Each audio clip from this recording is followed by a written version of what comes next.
Hi, I'm Dr. David Hill, and today we're going to talk about some kid-friendly finger foods for your baby at various stages of development.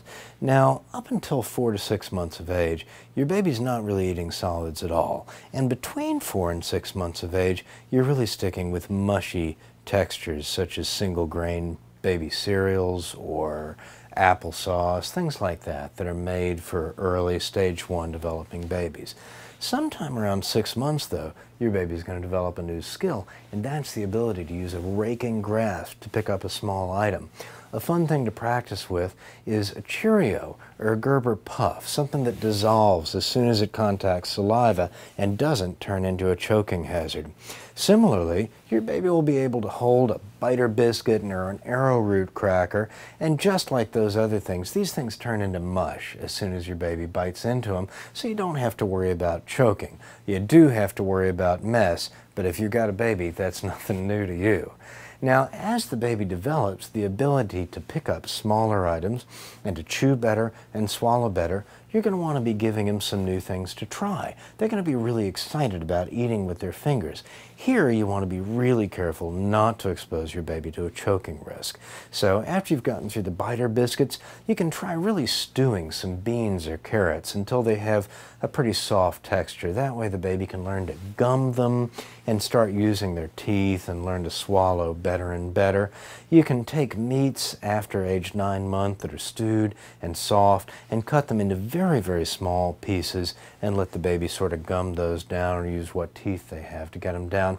When you're cutting up foods for your baby, think about the size of the end of the baby's pinky, because that is the size of the airway. So you want your pieces smaller than that so that if they do get aspirated, they don't lead to a really bad event.